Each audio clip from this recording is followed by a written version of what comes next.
வேந்தரின் ஒரு நாள் ஒரு பொழுது இரவு செய்திகளுக்காக காவேரி ஜெகநாதன். முதலில் தலைப்புச் செய்திகள். தேமுதிகவுடன் கூட்டணி அமையும் என கருணாநிதி நம்பிக்கை. பேச்சு நடைபெறுவதாகவும் தகவல். வேட்பாளர் தேர்வுக்காக அதிமுகவினரிடம் நேர்காணல். 7 மாவட்டங்களைச் சேர்ந்தவர்கள் பங்கேற்பு.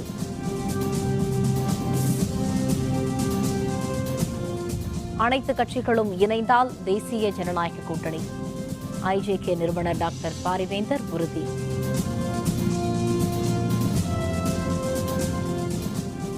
ஆட்சிக்கு வந்தால் ஆணவ கொலைகளை தடுக்க புதிய சட்டம். மக்கள் நல கூட்டணி ஆர்ப்பாட்டத்தில் உறுதி. திமுகவுடன் தேமுதிக கூட்டணி அமைக்கும் என்ற நம்பிக்கையை தாம் இழக்கவில்லை என்று திமுக தலைவர் மு. கருணாநிதி தெரிவித்துள்ளார். திமுக மாவட்ட செயலர்கள் கூட்டம் இன்று கட்சியின் தலைவர் கருணாநிதி தலைமையில் சென்னை அறிவாலயத்தில் நடைபெற்றது. கூட்டத்தில் கட்சியின் பொதுச் செயலர் க. அன்பழகன், பொருளாளர் மு. ஸ்டாலின், 65 மாவட்ட செயலர்கள் உள்ளிட்ட முக்கிய நிர்வாகிகள் பங்கேற்றனர். பின்னர் செய்தியாளர்களுடன் பேசிய கருணாநிதி, தேமுதிகவுடன் கூட்டணி தொடர்பாக பேச்சுவார்த்தை நடைபெற்று வருவதாக தெரிவித்தார். விரைவில் திமுக தேர்தல் அறிக்கை வெளியிடப்படும் என்றும் கருணாநிதி குறிப்பிட்டார். தேமுதிக வராத ஒரு சூழ்நிலை இருக்கிறது. தனித்து போட்டி என்று அறிவித்திருக்கிறார்கள். நீங்கள் நம்பிக்கை தெரிவித்திருந்தீர்கள். இது நிலைமை உங்களுடைய நிலைப்பாடு என்ன சார்? அந்த நம்பிக்கையை இன்னும் அழுந்துவிடவில்லை. தேமுதிகவுடன் பேச்சுவார்த்தை நடைபெறுது ஐயா? நடைபெறுகிறது. முன்னதாக திமுக மாவட்ட செயலர்கள் கூட்டம் சென்னை அண்ணா அறிவாலயத்தில் உள்ள கலைஞர் அரங்கில் இன்று காலை நடைபெற்றது. திமுக தலைவர் கருணாநிதி தலைமையில் நடைபெற்ற கூட்டத்தில் பொதுச் செயலர் க. அன்பழகன், பொருளாளர் மு. ஸ்டாலின், முதன்மைச் செயலர் துரைமுருகன் மற்றும் அனைத்து மாவட்ட செயலர்கள் பங்கேற்றனர். கூட்டத்தில் பேரவைத் தேர்தலை எதிர்கொள்வது தொடர்பாகவும், தேர்தல் பணிகளில் மாவட்ட செயலர்கள் தீவிர கவனம் செலுத்துவது உள்ளிட்ட பல்வேறு அம்சங்கள் தொடர்பாகவும் விவாதிக்கப்பட்டது. அதிமுக சார்பில் பேரவைத் தேர்தலில் போட்டியிட விருப்ப மனு அளித்த திருநெல்வேலி, ராமநாதபுரம், கன்னியாகுமரி, விருதுநகர் உள்பட 7 மாவட்டங்களைச் சேர்ந்த வேட்பாளர்களுக்கான நேர்காணல் இன்று நடைபெற்றது. இதுபற்றிய விரிவான விவரங்களை தருகிறார் நமது செய்தியாளர் சையத். தமிழக சட்டப்பேரவைத் தேர்தலில் போட்டியிட அதிமுக சார்பில் விருப்ப மனு அளித்தவர்களிடம் தமிழக முதல்வரும் அதிமுக பொதுச் செயலாளருமான ஜெயலலிதா இன்று 2வது கட்டமாக நேர்காணலை நடத்தினார். இதில் தூத்துக்குடி, திருநெல்வேலி, கன்னியாகுமரி, ராமநாதபுரம், வேலூர், திருவள்ளூர், காஞ்சிபுரம் ஆகிய 7 மாவட்டங்களுக்கு இந்த நேர்காணலை நடத்தினார். இதில் குறிப்பாக 60 தொகுதிகள் உள்ள நிலையில் ஒரு தொகுதிக்கு 2 to 3 பேர் வரை அழைப்பு விடுத்திருந்தார். அதேபோல ஒவ்வொரு சில தொகுதிகளுக்கு யாரும் அழைக்கப்படவில்லை. இந்த நிலையில் சுமார் 101 பேருக்கு நேர்காணல் நடத்தப்பட்டதாக கூறப்படுகிறது. இந்த நேர்காணலை தமிழக முதல்வர் ஜெயலலிதா நேரடியாக நடத்தினார். அதேபோல இந்த நேர்காணலை பொறுத்தவரை ஏற்கனவே அதிமுக சார்பில் தேர்தலில் போட்டியிட 27,000 பேர் விருப்பமனு அளித்திருந்த நிலையில் சிறந்தவர்கள் தேர்ந்தெடுக்கப்பட்டு தற்போது 2வது கட்டமாக இந்த நேர்காணல் நடைபெற்றிருக்கிறது.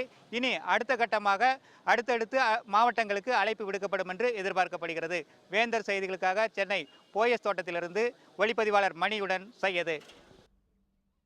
மக்களவைத் தேர்தலின் போது இடம்பெற்றிருந்த கட்சிகள் யாவும் மீண்டும் ஒன்றிணைந்தால் தேசிய ஜனநாயக கூட்டணியில் இந்திய ஜனநாயக கட்சியும் இணைந்து போட்டியிடும் என்றும், இல்லாவிட்டால் தனித்து போட்டியிட விரும்புவதாகவும் கட்சியின் நிறுவனர் தலைவரான டாக்டர் பாரிவேந்தர் தெரிவித்துள்ளார். சென்னை அசோக் நகரில் உள்ள இந்திய ஜனநாயக கட்சியின் தலைமையகத்தில் இன்று செய்தியாளர்களுடன் பேசிய டாக்டர் பாரிவேந்தர், தற்பொழுது இந்திய ஜனநாயக கட்சி தனித்து போட்டியிடக்கூடிய சூழல்தான் இருப்பதாகவும், ஒருவேளை தேசிய ஜனநாயக கூட்டணியில் இருந்த கட்சிகள் யாவும் மீண்டும் ஒன்றிணைந்தால் இணைந்து போட்டியிடுவோம் என்றும் தெரிவித்தார்.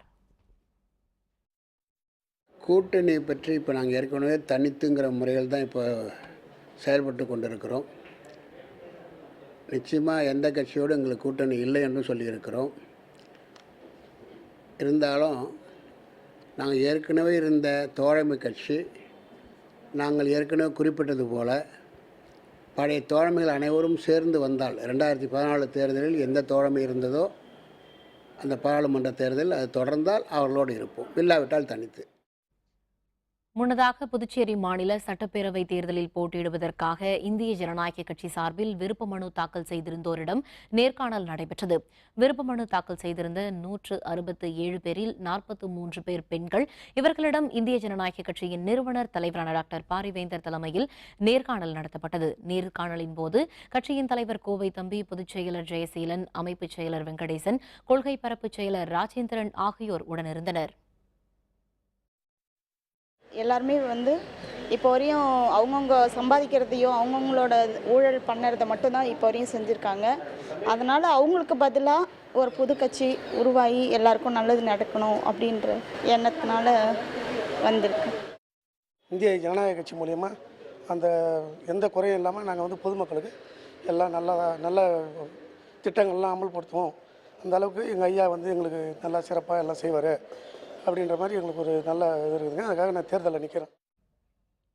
ஆட்சிக்கு வந்தால் ஆணவ படுகொலைகளை தடுக்க தனிச்சட்டம் இயற்றப்படும் என மக்கள் நல கூட்டணி தலைவர்கள் தெரிவித்துள்ளனர். சென்னை வள்ளுவர் கோட்டம் அருகே மக்கள் நல கூட்டணி சார்பில் உடுமலைப்பேட்டை சங்கர் படுகொலையை கண்டித்து ஆர்ப்பாட்டம் நடைபெற்றது. இதில் மக்கள் நல கூட்டணியின் ஒருங்கிணைப்பாளரும் மதிமுக பொதுச் செயலருமான வைகோ பங்கேற்றார்.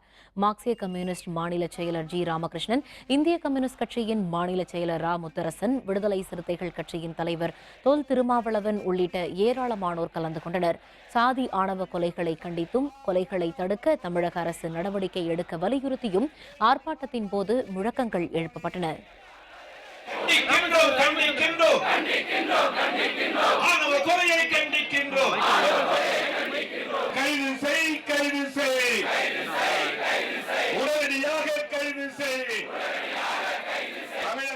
இந்த சாதி வரியை உண்டுபடுகிற அமைப்புகள் குறித்து எல்லோரும் மிக எச்சரிக்கையாக இருக்க வேண்டும். சட்டம் மிக கடுமையான நடவடிக்கையை மேற்கொள்ள வேண்டும். எந்த தரப்பும் இவர்களுக்கு ஊக்கமளிக்க கூடாது. தமிழகத்தில் சாதி ஆணவ கொலை என்பது தொடர்ந்து நடைபெற்று வருகிறது. கோரிக்கை தொடர்கிறது. அந்த சாதி ஆணவ கொலை தடுப்பதற்காக சட்டம் கொண்டு வர வேண்டும் என்ற அந்த கோரிக்கையை, அந்த கேள்வியை ஆதரித்தது சட்டமன்றத்திலே இடதுசாரி கட்சிகள். மக்கள் கூட்டணி ஆட்சிக்கு வரும், அதிகாரத்துக்கு வரும், ஆனால் தடுப்பதற்கு சரியாக சட்டம் கொண்டு வர. தமிழ்நாட்டில் நடக்க போகிற தேர்தலில் புரட்சி ஏற்பட போகிறது. தமிழ்நாட்டில் அதிமுக திமுக அல்லாத ஆட்சி ஏற்படும். அந்த ஆட்சி மக்கள் நல கூட்டணி ஆட்சியாக அமையும். சாதி மறுப்பு திருமணம் செய்து கொள்கிற இளைஞர்களுக்கும் பெண்களுக்கும் பாதுகாப்பு அளிக்கப்படும். அவர்களுக்கு வேலை வாய்ப்பிலும் கல்வியிலும் முன்னுரிமை வழங்கப்படும்.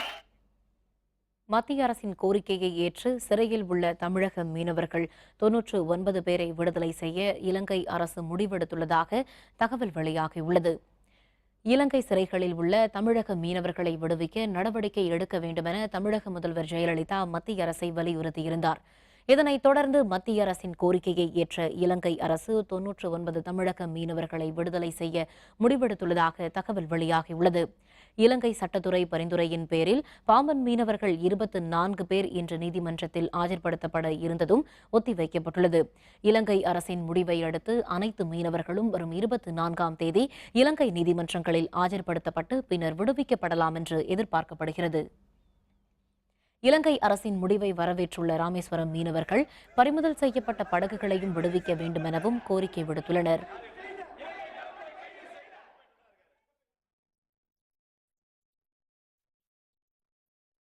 தலித்துகள் மற்றும் பழங்குடியினருக்கான இடஒதுக்கீட்டில் எந்த மாற்றமும் இல்லை என்று பிரதமர் நரேந்திர மோடி தெரிவித்துள்ளார். தில்லியில் நடைபெற்ற நிகழ்ச்சியில் பங்கேற்ற மோடி அம்பேத்கர் நினைவு மண்டபத்திற்கு அடிக்கல் நாட்டினார். பின்னர் விழாவில் பேசிய அவர் சமூக ஒற்றுமைக்காகவும் நாட்டு முன்னேற்றத்திற்காகவும் அம்பேத்கர் பாடுபட்டதாக தெரிவித்தார். இடஒதுக்கீட்டிற்கு எதிராக பாரதிய ஜனதா இருப்பதாக கூறப்பட்டு வருவதாகவும், ஆனால் பல மாநிலங்களில் 3ற்கு 2 பங்கு மெஜாரிட்டி பெற்று பாரதிய ஜனதா ஆட்சி அமைத்த பின்னாலும் இடஒதுக்கீட்டில் எந்த மாற்றமும் செய்யப்படவில்லை என பிரதமர் மோடி தெரிவித்தார். गुजरात में, महाराष्ट्र में, अनेक राज्यों में हम जिस विचार को लेकर के निकले हैं, उस विचार वालों को सरकार चलाने का अवसर मिला, 2/3 बहुमत से अवसर मिला, लेकिन कभी भी दलित, पीड़ित, शोषित, ट्राइबल उनके आरक्षण को खरोच तक नहीं आने दी है. உத்தரகண்ட் மாநில காங்கிரஸ் அதிருப்தி எம்எல்ஏக்களும் பாரதிய ஜனதா கட்சி எம்எல்ஏக்களும் குடியரசுத் தலைவர் பிரணாப் முகர்ஜியை நேரில் சந்தித்து மாநிலத்தில் நிலவும் அரசியல் நெருக்கடி தொடர்பாக மனு அளித்தனர். உத்தரகண்ட் சட்டப்பேரவையில் மொத்தமுள்ள 71 இடங்களில் காங்கிரஸ் கட்சியைச் சேர்ந்த 36 உறுப்பினர்கள் இடம்பெற்றிருந்தனர். இவர்களில் 9 பேர் காங்கிரசுக்கு எதிராக செயல்பட்டு வருகின்றனர். இது தவிர பாரதிய ஜனதா கட்சிக்கு 28 உறுப்பினர்களும், பகுஜன் சமாஜ் கட்சிக்கு 2 உறுப்பினர்களும், உத்தரகண்ட கிராந்தி தளம் கட்சிக்கு 1 உறுப்பினரும், சுயேட்சை 3 பேரும் இடம்பெற்றுள்ளனர். காங்கிரஸ் அதிருப்தி எம்எல்ஏக்கள் 9 பேர் பாரதிய ஜனதா கட்சியுடன் சேர்ந்து ஆட்சி அமைக்கும் முயற்சியில் ஈடுபட்டுள்ளனர். உத்தரகண்ட் சட்டப்பேரவையில் வரும் 28ஆம் தேதிக்குள் பெரும்பான்மை பலத்தை நிரூபிக்க வேண்டுமென மாநில ஆளுநர் கேட்டுக் கொண்டுள்ளார். இந்நிலையில் உத்தரகண்ட் மாநில காங்கிரஸ் அதிருப்தி எம்எல்ஏக்களும் பாரதிய ஜனதா கட்சி எம்எல்ஏக்களும் குடியரசுத் தலைவரை இன்று அவருடைய மாளிகையில் சந்தித்து மாநில முதல்வர் ஹரிஷ் ராவத்துக்கு எதிராக மனு அளித்தனர். உத்தரகண்ட் மாநிலத்தில் மக்களால் தேர்ந்தெடுக்கப்பட்ட அரசை கவிழ்த்துவிட்டு ஜனநாயக படுகொலையை மத்திய அரசு அரங்கேற்றக்கூடாது என்ற மாநில முதல்வர் ஹரிஷ் ராவத் கேட்டுக் கொண்டுள்ளார். டெராடூனில் செய்தியாளர்களுடன் பேசிய ஹரிஷ் ராவத், ஸ்மார்ட் சிட்டிக்கு நில ஒதுக்கீடு செய்ததில் முறைகேடு நிகழ்ந்ததாக பாரதிய ஜனதா கூறுவது ஆதாரமற்ற குற்றச்சாட்டு என்றார். தமது அரசு எந்த முறைகேட்டிலும் ஈடுபடவில்லை என்றும் ஹரிஷ் ராவத் மறுப்பு தெரிவித்தார்.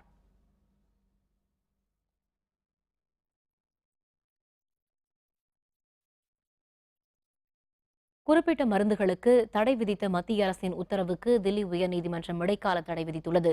குறிப்பிட்ட சில வகை மருந்துகளுக்கு தடை விதித்து மத்திய அரசு உத்தரவிட்டிருந்தது. அந்த உத்தரவை எதிர்த்து மருந்து தயாரிப்பு நிறுவனங்கள் சார்பில் தில்லி உயர்நீதிமன்றத்தில் மனு தாக்கல் செய்யப்பட்டிருந்தது. மனு மீதான விசாரணையின் போது மத்திய அரசின் உத்தரவிற்கு வரும் திங்கட்கிழமை வரை தடை விதிப்பதாக உத்தரவிடப்பட்டுள்ளது. மேற்கு வங்கத்தில் காட்டு யானை தாக்கியதில் பலியானவர்களின் எண்ணிக்கை 5ஆக உயர்ந்துள்ளது. மேற்கு வங்க மாநிலம் பரத்வான் மாவட்டத்தில் உள்ள கிராமங்களில் காட்டு யானைகள் அடிக்கடி புகுந்து உயிர்களையும் பயிர்களையும் சேதம் செய்வது வாடிக்கையாகிவிட்டது. நேற்று அந்த மாவட்டத்தில் உள்ள நாஷிகிராம் கிராமத்தில் புகுந்த 2 காட்டு யானைகள் தாக்கியதில் 4 பேர் உயிரிழந்தனர். இதில் ஒரு இளைஞரை யானை தூக்கி போட்டு பந்தாடிய காட்சி பார்ப்பவரை பதற வைத்தது. படுகாயமடைந்து மருத்துவமனையில் சிகிச்சை பெற்று வந்த மற்றொருவர் சிகிச்சை பலனின்றி உயிரிழந்தார். இதையடுத்து யானை தாக்கி பலியானவர்களின் எண்ணிக்கை 5ஆக உயர்ந்துள்ளது.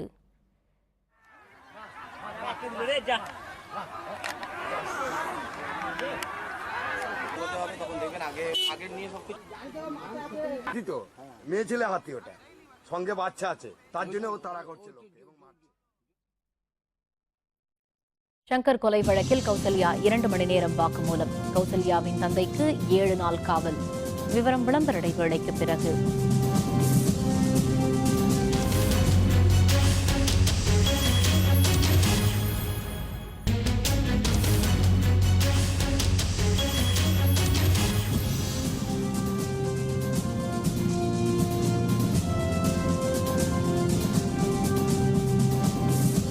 செய்திகள் தொடர்கின்றன.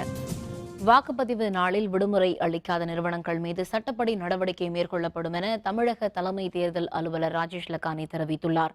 சென்னை தலைமைச் செயலகத்தில் செய்தியாளர்களுடன் பேசிய அவர், தமிழகம் முழுவதும் மாவட்ட ஆட்சியர் அலுவலகம், வட்டாட்சியர் அலுவலகம் என 373 இடங்களில் வாக்காளர் உதவி மையங்கள் அமைக்கப்பட்டுள்ளதாக தெரிவித்தார். வண்ண வாக்காளர் அடையாள அட்டை கோரி 38,000 மனுக்கள் பெறப்பட்டுள்ளதாகவும் அவர் குறிப்பிட்டார்.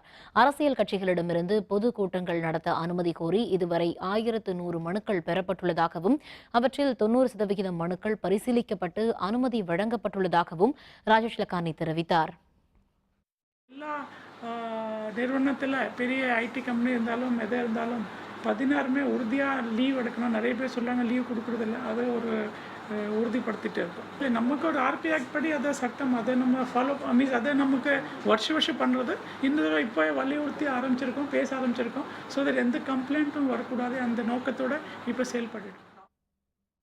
அரசியல் ரீதியான பலத்தை அதிகரிக்கவே தேமுதிக மற்றும் தமாகவுக்கு மக்கள் நல கூட்டணி அழைப்பு விடுத்துள்ளதாக விடுதலை சிறுத்தைகள் கட்சியின் தலைவர் தொல் திருமாவளவன் தெரிவித்துள்ளார். விடுதலை சிறுத்தைகள் கட்சியின் செயற்குழு கூட்டம் சென்னை தரமணியில் உள்ள தனியார் திருமண மண்டபத்தில் நடைபெற்றது.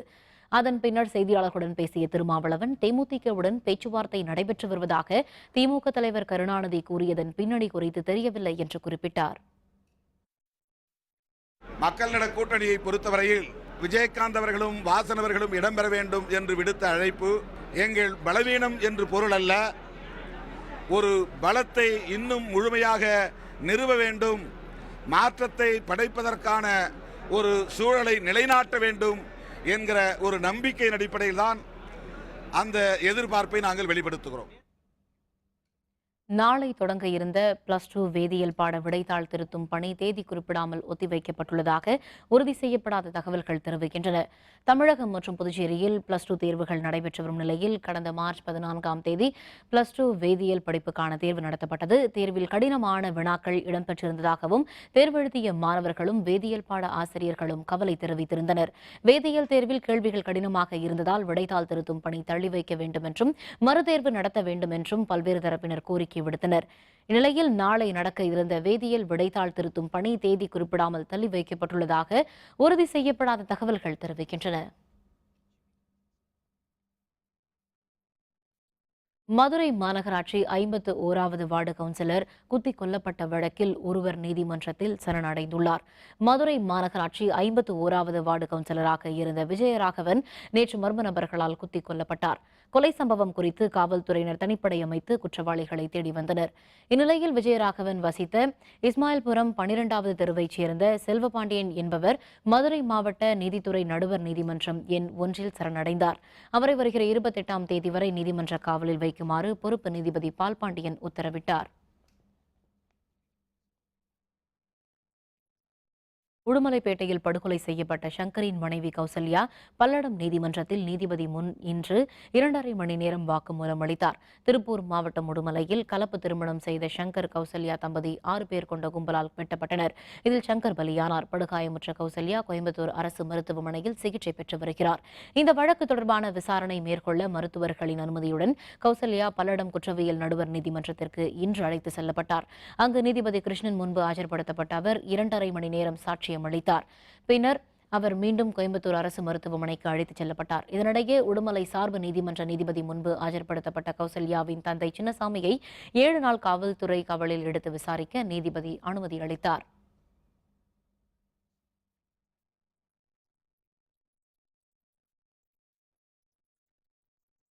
மகாமக திருவிழாவின் போது அரசு பேருந்துகளை இயக்கிய தொழிலாளர்களுக்கு அதற்கான ஊதியம் வழங்கப்படாததை கண்டித்து தஞ்சாவூரில் ஆர்ப்பாட்டம் நடைபெற்றது.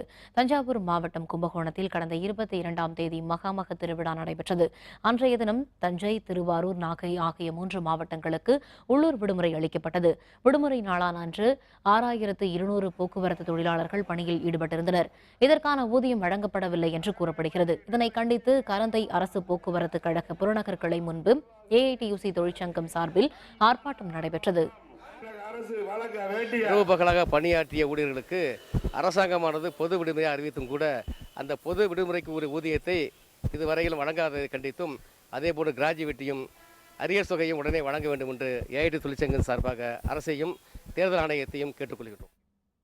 மேட்டூர் அணையில் இருந்து வெளியேறும் உபரி நீரை சேலம் மாவட்ட பகுதிகளின் பாசனத்திற்கு வழங்க வேண்டும் என்று வலியுறுத்தி காவிரி உபரி நீர் நடவடிக்கை குழுவினர் சேலத்தில் ஆர்ப்பாட்டத்தில் ஈடுபட்டனர். உபரி நீரை பாசனத்திற்கு வழங்கும் வகையிலான நீரேற்று திட்டத்திற்காக 1300 கோடி ரூபாய் நிதி ஒதுக்கீடு செய்து தமிழக அரசு உத்தரவிட்டிருந்தது. இந்த நிலையில் திட்டம் அறிவித்து 2 ஆண்டு காலமாகியும் எந்த பணியையும் தொடங்கவில்லை என்று கூறும் விவசாயிகள் திட்டத்தை நிறைவேற்ற நடவடிக்கை எடுக்க வேண்டும் என்று வலியுறுத்தியுள்ளனர். அதனை வலியுறுத்தி சேலம் மாவட்ட ஆட்சியர் அலுவலகம் முன்பு காவிரி உபரி நீர் நடவடிக்கை குழு சார்பில் ஆர்ப்பாட்டம் நடைபெற்றது. சேலம் மாவட்ட விவசாயிகளுக்கு பயன்படுகிற வகையில் இந்த காவிரி சரபங்காவை இணைக்க வேண்டும் என்று 40 வருஷமாக போராடுறோம். ஆனால் இது வரைக்கும் நடைபெறலை. ஆகவே உடனடியாக எல்லா அரசியல் கட்சிகளும் இந்த திட்டத்தில் கவனம் செலுத்தி காவிரி சரபங்கா திருமணி முத்தாறு இணைப்பை தங்களது தேர்தல் அறிக்கையில் எல்லா கட்சிகளும் வெளியிடணும் அப்படின்ட்டு காவிரி உபரிநீர் நடவடிக்கை குழுவாக கேட்டுக்கிறோம். தமிழ் திரையுலகில் மக்கள் தொடர்பாளராக பணியாற்றி திரைத்துறையில் தகவல் களஞ்சியமாக திகழ்ந்த பிலிம் நியூஸ் ஆனந்தன் இன்று காலமானார். இறுதிச் சடங்குகள் நாளை காலை நடைபெறவுள்ளன. கடந்த 1954ஆம் ஆண்டு முதல் தமிழ் உள்ளிட்ட தென்னிந்திய மொழி திரைப்படங்கள் பற்றிய தகவல்களை பிலிம் நியூஸ் ஆனந்தன் சேகரித்து வந்தார். ஏராளமான திரைப்படங்களுக்கு மக்கள் தொடர்பாளராக பணியாற்றியவர். கலைமாமணி உள்ளிட்ட பல்வேறு விருதுகளை பெற்ற இவர் முதுமை காரணமாக சென்னையில் இன்று காலமானார். அவரது மறைவுக்கு தமிழக முதல்வர் ஜெயலலிதா இரங்கல் தெரிவித்துள்ளார். மறைந்த பிலிம் நியூஸ் ஆனந்தனின் உடலுக்கு மத்திய இணையமைச்சர் பொன் ராதாகிருஷ்ணன், திமுக பொருளாளர் மு க ஸ்டாலின், தேமுதிக தலைவர் விஜயகாந்த், இந்திய ஜனநாயக கட்சி தலைவர் கோவை தம்பி, நடிகர்கள் சிவக்குமார், பிரபு, நாசர், சரத்குமார், பார்த்திபன், சூர்யா, சூரி, நடிகை ராதிகா, தயாரிப்பாளர் RB சௌத்ரி, இயக்குனர் எஸ் ஏ சந்திரசேகர், பாலா, நக்கீரன் கோபால் உள்பட ஏராளமானோர் நேரில் அஞ்சலி செலுத்தினர். ஆனந்தனின் உடல் நாளை காலை நுங்கம்பாக்கத்தில் உள்ள மின் மயானத்தில் தகனம் செய்யப்பட உள்ளதாக அவரது உறவினர்கள் தெரிவித்தனர். யாரிடமும் பகைமை பாராட்டாமல் நட்போடு பழகி கலைக்காக மட்டுமே தன்னுடைய திறமைகள் அனைத்தையும் வாரி வழங்கிய ஐயா அவருடைய மறைவு என்றும் ஈடு செய்ய முடியாததாக திரையுலக சகோதரர்களுக்கு நிலைத்திருக்கும். தமிழ் திரையுலகினுடைய தகவல் களஞ்சியமாக விளங்கிய திரு ஃபிலிம் நியூஸ் ஆனந்தன் அவர்கள் மறைவு ஈடு செய்ய முடியாத ஒரு மாபெரும் இழப்பாக அமைந்திருக்கிறது. என்னுடைய ஆழ்ந்த இரங்கலை திராவிட முன்னேற்றக் கழகத்தின் சார்பிலும் தலைவர் கலைஞர் அவர்களின் சார்பிலும் நான் தெரிவித்துக் கொள்கிறேன். தமிழ் திரையுலகில் ஒரு புதிய வரலாற்றை உருவாக்கியவர் அருமை ஐயா அவர்கள். அவருடைய மறைவு தமிழ் திரைப்படத்துறைக்கு மிகப்பெரிய இழப்பு என்பதை இந்த நேரத்தில் மிகவும் வருத்தத்தோடு தெரிவித்துக் கொள்கின்றேன். பொறுமையாக ஒரு தனிநபராக ஒரு 100 ஆண்டு கால சினிமாவை அவர் ஒரு ஆவணமாக வச்சுருந்தார். இனிமேல் அவர் பண்ண ஒரு வேலையை 100 பேர் சேர்ந்து செஞ்சாலும் அது முடிகிற காரியம் இல்லை. ஆவணப்படுத்தின ஆவணங்கள்லாம் என்னென்ன மீதி இருக்கோ அதை திரும்பியும் தூசு தட்டி எடுத்து அதை மெயின்டைன் பண்ணுறது தான் இப்போ எங்களுக்கு கடமையாக இருக்குது. சென்னை மயிலாப்பூர் அருள்மிகு கபாலீஸ்வரர் திருக்கோவிலில் பங்குனி திருவிழாவையொட்டி நடைபெற்ற 63 நாயன்மார்களின் வீதி உலாவில் திரளான பக்தர்கள் பங்கேற்று சுவாமி தரிசனம் செய்தனர். இது பற்றிய விரிவான தகவல்களை தெரிவிக்கிறார் நமது செய்தியாளர் புவனேஸ்வரி. மயிலாப்பூர் கபாலீஸ்வரர் கோவிலில் பங்குனி உற்சவ திருவிழா கடந்த 14ஆம் தேதி கொடியேற்றத்துடன் தொடங்கியது. இந்நிலையில் 7வது நாளான நேற்று பஞ்சமூர்த்திகள் திருத்தேரோட்டம் நடைபெற்றது. இதில் ஆயிரக்கணக்கான பக்தர்கள் திரண்டு பஞ்சமூர்த்திகளை வழிபட்டனர். இதனைத் தொடர்ந்து இன்று 63 நாயன்மார்கள் திருத்தேரோட்டம் நடைபெற்றது. இதை காண ஆயிரக்கணக்கான பக்தர்கள் திரண்டிருந்தனர்.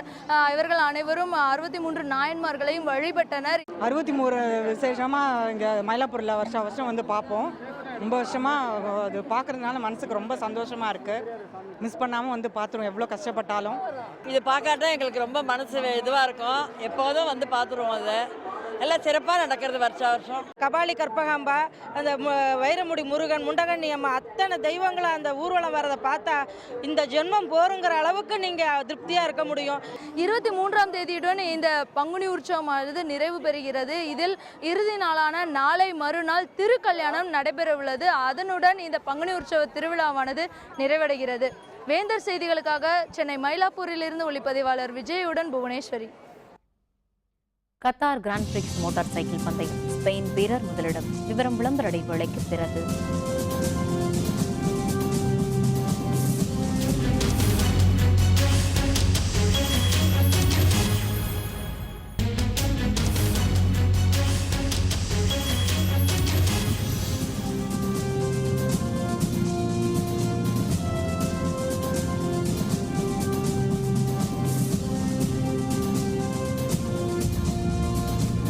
செய்திகள் தொடர்கின்றன. இனி அயலகச் செய்திகள்.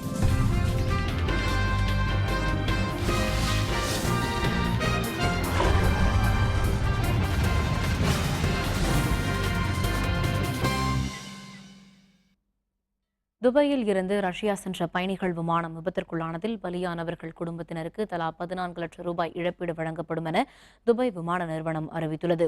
ஃப்ளை துபாய் என்ற தனியார் நிறுவனத்திற்கு சொந்தமான போயிங் ரக பயணிகள் விமானம் கடந்த 19ஆம் தேதி துபாயில் இருந்து 55 பயணிகள் மற்றும் 6 பணியாளர்களுடன் ரஷ்யா நோக்கி சென்றது.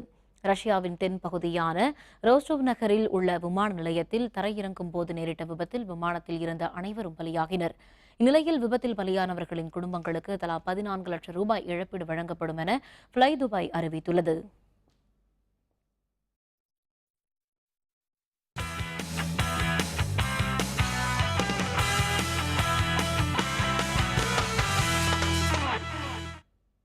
20 ஓவர் உலகக்கோப்பை கிரிக்கெட் தொடரின் சூப்பர் 10 சுற்றின் இன்றைய போட்டியில் ஆஸ்திரேலியா, வங்கதேச அணிகள் மோதுகின்றன. 20 ஓவர் உலகக்கோப்பை கிரிக்கெட் தொடரின் 22வது லீக் போட்டி கர்நாடக மாநிலம் பெங்களூரில் உள்ள சின்னசாமி திடலில் நடைபெறுகிறது.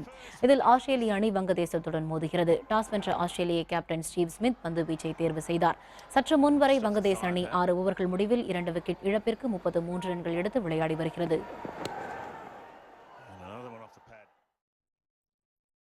Qatar grand prix motorcycle பந்தயத்தில் ஸ்பெயின் வீரர் ஜார்ஜ் லோரென்சோ முதலிடம் பிடித்தார். கத்தார் கிராண்ட் பிரிக்ஸ் போட்டி தோஹா நகரில் நடைபெற்றது. இதில் தொடக்க முதலே சிறப்பாக வாகனத்தை இயக்கிய யமஹா அணி வீரர் ஜார்ஜ் வெற்றி பெற்றார். 20 சுற்றுகளை அவர் 42 நிமிடம் 28 வினாடிகளில் கடந்தார். இவருக்கு அடுத்தபடியாக 2 வினாடிகள் பின்தங்கிய இத்தாலி வீரரான டுகாட்டி அணியைச் சேர்ந்த ஆண்ட்ரியா டோவிஸ்லோ 2வது இடத்தை பிடித்தார். 3வது இடத்தை மற்றொரு ஸ்பெயின் வீரரான ஹோண்டா அணியைச் சேர்ந்த மார்க் மார்க்வெஸ் பெற்றார்.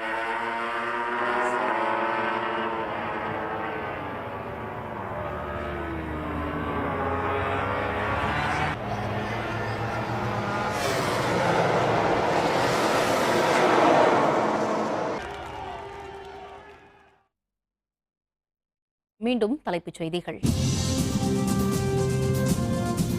தேமுதிகவுடன் கூட்டணி அமையும் என கருணாநிதி நம்பிக்கை. பேச்சு நடைபெறுவதாகவும் தகவல். வேட்பாளர் தேர்வுக்காக அதிமுகவினரிடம் நேர்காணல். 7 மாவட்டங்களைச் சேர்ந்தவர்கள் பங்கேற்பு. அனைத்து கட்சிகளும் இணைந்தால் தேசிய ஜனநாயக கூட்டணி. ஐஜேகே நிறுவனர் டாக்டர் பாரிவேந்தர் உறுதி. ஆட்சிக்கு வந்தால் ஆணவ கொலைகளை தடுக்க புதிய சட்டம். மக்கள் நல கூட்டணி ஆர்ப்பாட்டத்தில் உறுதி. இத்துடன் வேந்தரின் ஒரு நாள் ஒரு பொழுது இரவு செய்திகள் நிறைவடைந்தன. மீண்டும் இரவு 10 மணிக்கு கண்ணுறங்கும் வேளை இரவு செய்திகளில் சந்திப்போம். வணக்கம்.